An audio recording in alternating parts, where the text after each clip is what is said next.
Doctors of Reddit, what is the most annoying thing your patients do? My father is a nurse, not a doctor, but I think his best answer would be not listening to good medical advice. He hates working rodeos. You know why? Because cowboys and bull riders are too busy being macho to shut up and understand you're hemorrhaging. If you sleep it off in your truck, you will be dead by tomorrow. There is nothing more manly than a slow and painful death. Not true. Fast explosive deaths are manlier, preferably with large animals. And they have to be prefaced by hey, watch this. Hey, hold my beer and watch this. FDFY. Yarlo said no cowboy ever. Yarlo said no cowboy ever. What medications am I on? Well, let's see. I take that white pill about once a day. I think it starts with a B or a Q or a P.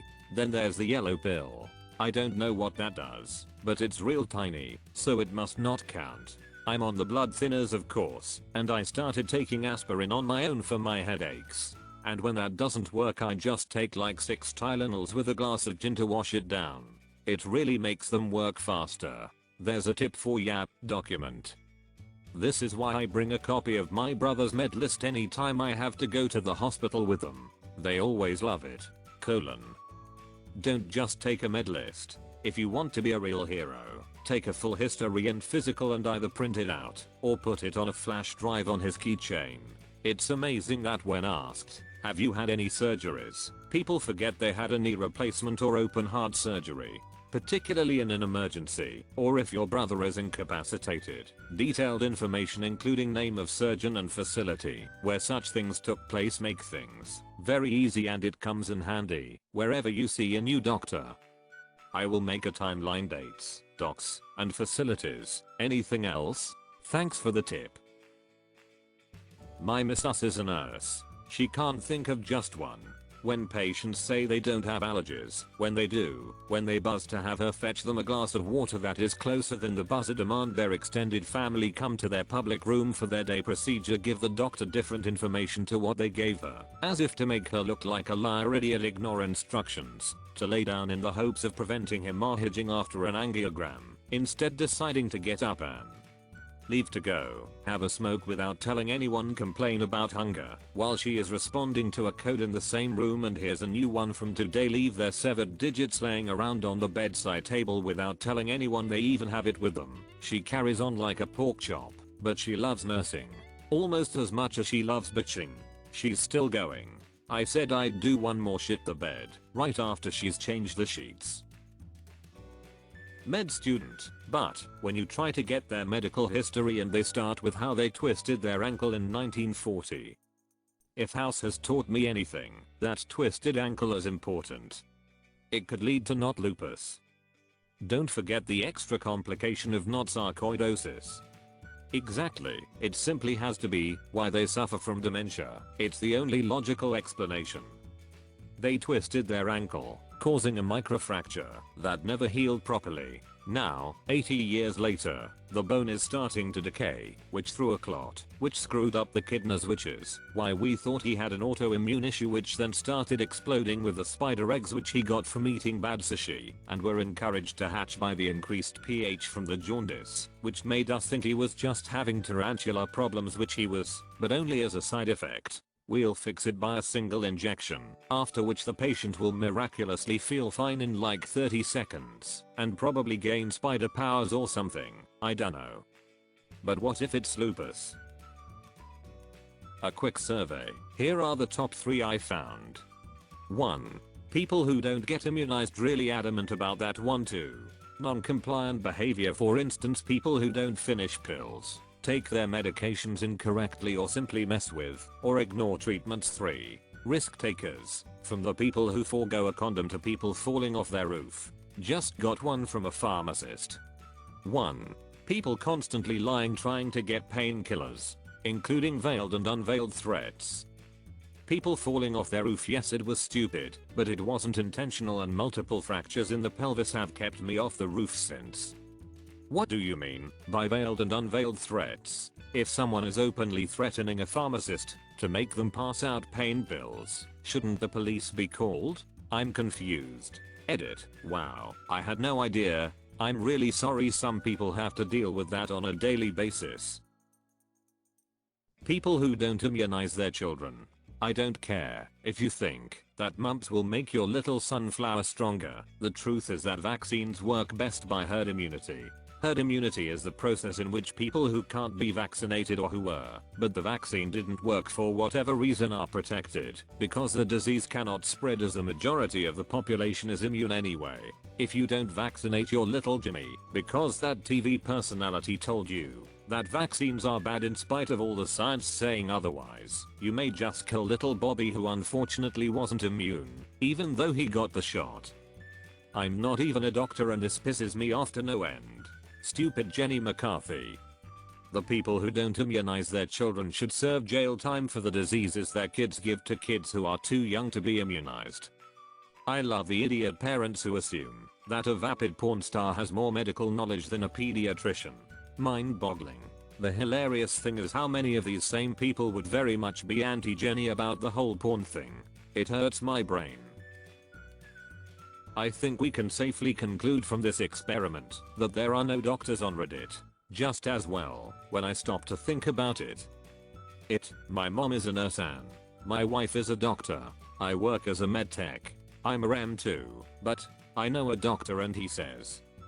What about that Amma the other day from the doctor who harvests organs from living donors, including hearts? What about that Amma the other day from the doctor who harvests organs from living donors, including hearts? What? The donors are not exactly living. Kalima. Brain dead. It's the only way to get hearts for a transplant. I'm not a doctor, but I saw one played on TV. I didn't give my child any Tylenol or Advil because I wanted you to see just how bad Hesh is suffering.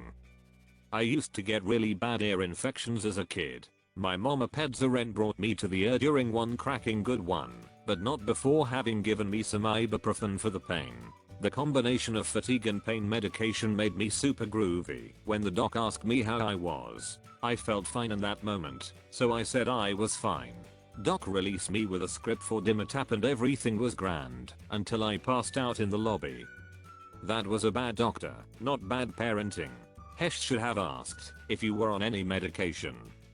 This needs to be much higher up. If it's bleeding, stop it. If you have a cold or flu-like symptoms, it's okay for you to take something, just tell me what you took. I believe you when you say it hurts when you move your leg like this, because believe me, I'll be able to replicate it or figure it out with some basic common tests. I work in an urgent care. I can't tell you how many parents bring in a kid with a broken bone and ask for painkillers without even have tried ibuprofen first. Me, well, did you give them ibuprofen as kid is screaming in pain? Parent, no, that's not gonna help a broken bone. Well, it's damn sure better than nothing. I really try not to get annoyed with patients. Illness doesn't bring out the best in people. I view inappropriate behavior as part of the pathology or as a symptom. Just like a gangrenous wound is unpleasant, you just take care of it and don't go whining that the patient made you experience it. Annoying behavior often reflects inner pain. If you are a real doctor, you sound like a good one. And if you aren't a real doctor, you do a good imitation of a good one. I've always heard that people who are actually sick don't complain a lot, and a good sign they are getting better is that they start to whine again. Female patients are always apologizing for forgetting to shave their legs before a physical exam. I always think, I just had my finger up someone's ass. Your hairy legs are the least of my problems. Edit. This is my first Reddit post, and I'm giggling like a schoolgirl about the upvotes. Thanks everyone. This is comforting. I've spent many an afternoon worrying because I've noticed that I missed a spot. This actually made me quite sad for some reason, as if a doctor's biggest problem on any given day is the horrific sight of a woman's leg in its natural, unshaven state. You've made my day slightly more pleasant. May you keep on doctoring.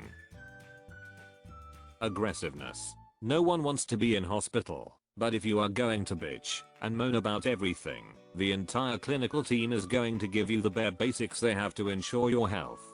If you are warm and polite, by God, will you have a much smoother and pleasant stay. Beatings will continue until morale improves. My dad had a shirt that said that. He picked it out and enjoyed it. I was pissed when my mom told me she got rid of it after he passed. Yeah, but that's what happens. Even the most tolerant of nurses and doctors will just make sure you are healthy and not go out of their way for you if you're not going to give them the basic courtesies. Seems reasonable. If someone is a mardy asshole, you just won't want to be near them. This is true. When I had my gallbladder removed, I was super nice and polite and treating my nurses like they were polite drill sergeants. They said jump. I was in the air asking if that was high enough. End result, I got a sponge bath from a cutie, while another guy in the same room, who was loud and dismissive, got a bucket of water and a sponge. She also touched my junk. True story. No, she didn't give me a handy. It was all professional, unfortunately. Wait till the last minute to ask you to refill their medications over the phone, and then don't show for a scheduled appointment repeatedly. Well, give us more refills, damn it. I can never tell if the doctor is churning appointments by making me come back all the time, or if she really has to legally see me. It depends on the drugs you're taking. Some controlled medications like ADHD drugs and painkillers are required by law to have the patient come see the doctor monthly for a checkup, and it's also to ensure that the patient is actually using them, not selling them. I think you've met one of my coworkers.